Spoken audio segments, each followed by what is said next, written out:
মাথার উপরে লাল লাল অসংখ্য লাইন, আর তা দিয়ে বোঝা যায় জীবনে কে কতবার শারীরিক মিলন করেছে।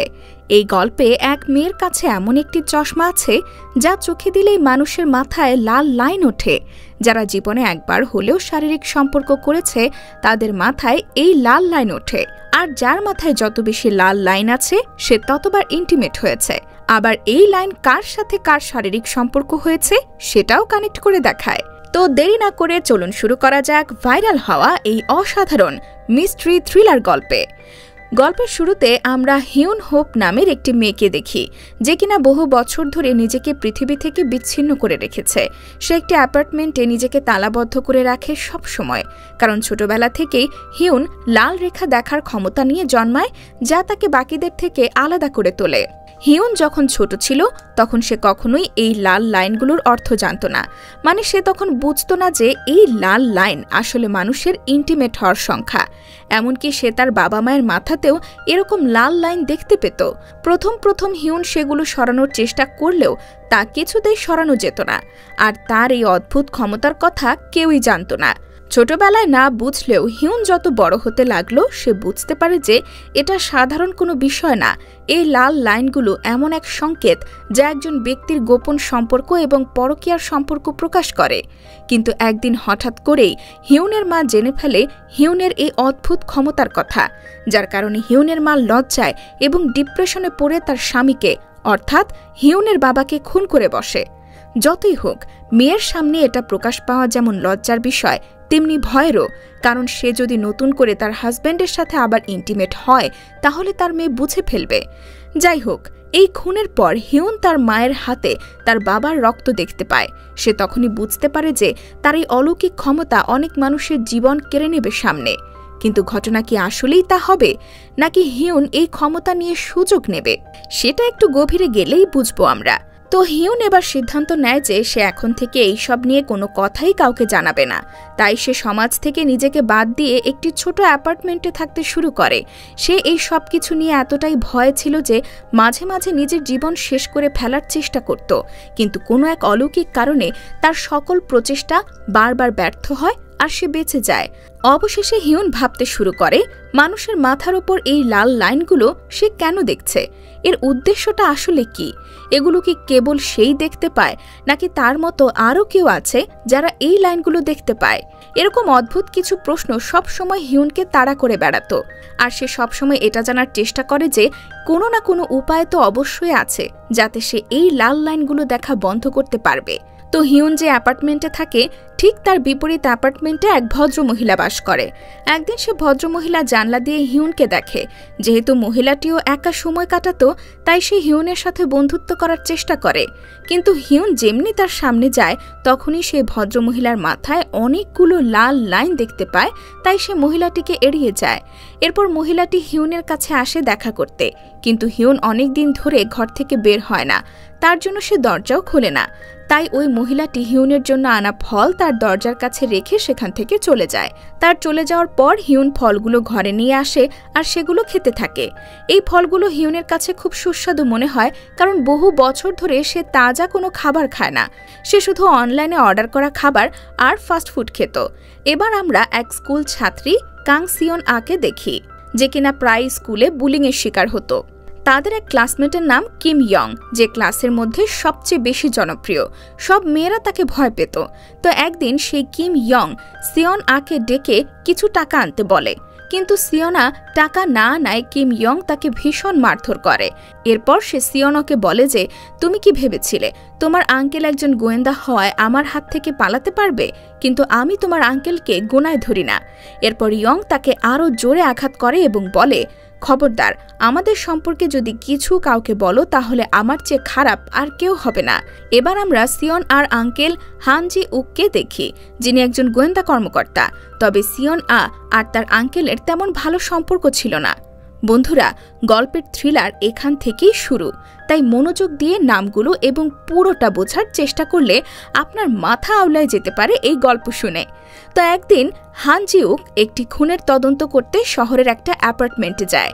সেখানে সে দেখতে পায় খুন হওয়া ব্যক্তি একজন তরুণী, তার লাশ বিছানায় পড়ে আছে, আর তার আশেপাশের জায়গাটি এত সুন্দরভাবে সাজানো হয়েছে যে মনে হচ্ছে যেন খুনি নিজেকে হত্যাকাণ্ড থেকে বাঁচানোর জন্য অনেক প্ল্যান সাজিয়েছে। কিন্তু এত সুন্দর করে সাজানো ঘরে হান জিউক কিছু খালি খাবারের বক্স পায়।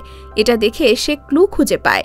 ভদ্রমহিলা মৃত্যুর আগে একই রেস্টুরেন্ট থেকে বারবার একই খাবার অর্ডার করছিল, কিন্তু একই রেস্টুরেন্ট থেকে বারবার একই খাবার অর্ডার হত্যা মামলায় কিভাবে ক্লু হিসেবে কাজ করতে পারে সেটা এখন দেখার বিষয়।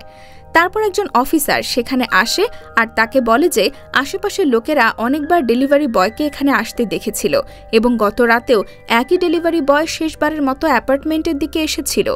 এটি থেকে তারা কিছুটা নিশ্চিত হয় যে এই মহিলাকে খুন ওই ডেলিভারি বয়ই করেছে, কিন্তু আসলে সেই ব্যক্তি কে ছিল এবং কেন সে খুন করেছে এটা তারা বুঝতে পারে না, কারণ ওই মহিলার বাড়ি থেকে কিছুই চুরি হয়নি আর তার কোনো শত্রুও ছিল না যে তার কোনো খারাপ করবে।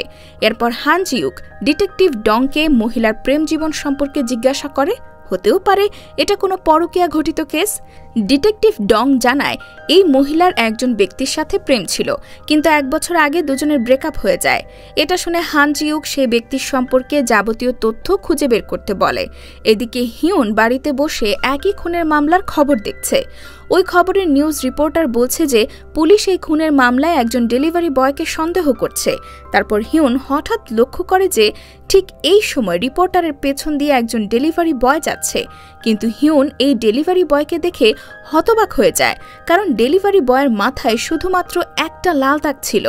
আর হিউন এই প্রথম তার জীবনে এমন ছেলে দেখল যার মাথায় কেবল একটি লাল দাগ আছে। হিউনের কেন জানি সন্দেহ হতে শুরু করে যে হয়তো এটিই সেই ডেলিভারি বয় যে এই খুন করেছে। তারপর হিউন লক্ষ্য করে যে সেই রেড লাইনওয়ালা ডেলিভারি বয়টি তারই সামনের অ্যাপার্টমেন্টের দিকে যাচ্ছে। তাই সে তৎক্ষণাৎ পুলিশকে ফোন করলো এটা বলার জন্য যে তারা যে ডেলিভারি বয়কে খুঁজছে সে হয়তো এখন তার সামনের বিল্ডিংয়ে আছে।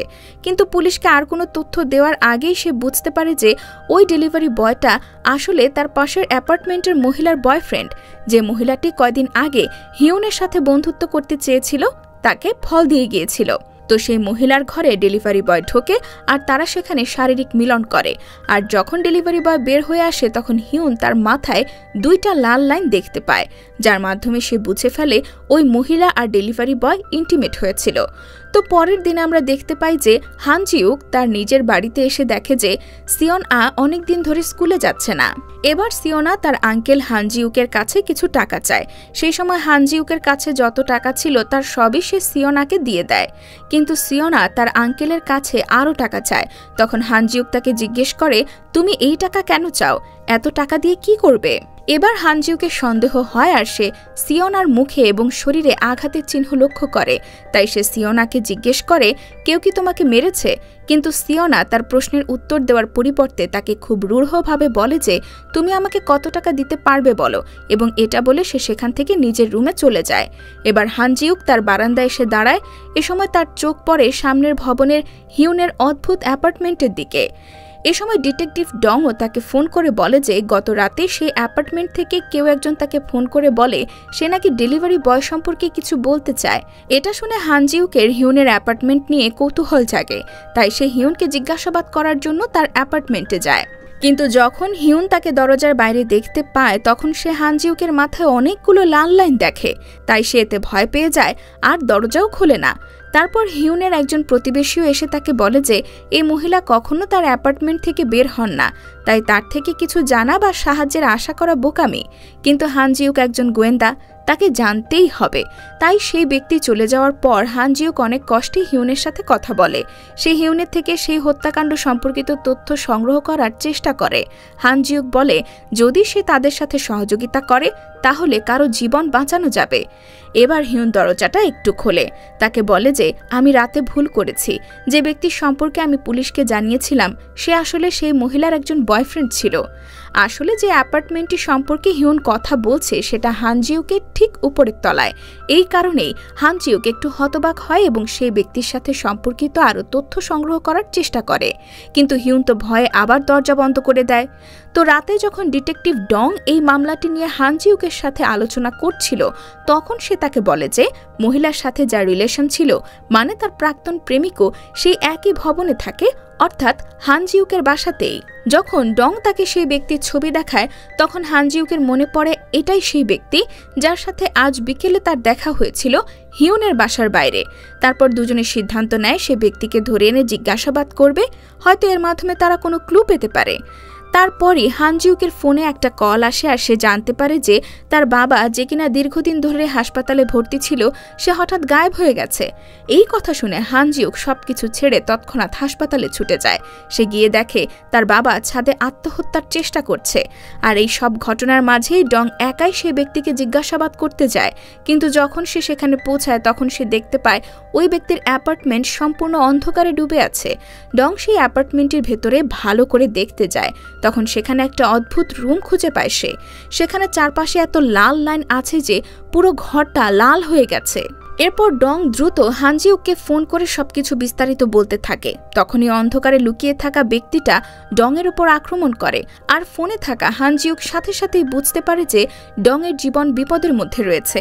তাই সে দ্রুত গাড়ি নিয়ে সেই অ্যাপার্টমেন্টের দিকে যেতে লাগলো, কিন্তু এতক্ষণে সেই ব্যক্তি ডংকে বেঁধে হেলমেট পরে এবং আয়নায় নিজের দিকে তাকিয়ে বলে, আর একটা বাকি আছে, এটা শীঘ্রই শেষ করতে হবে।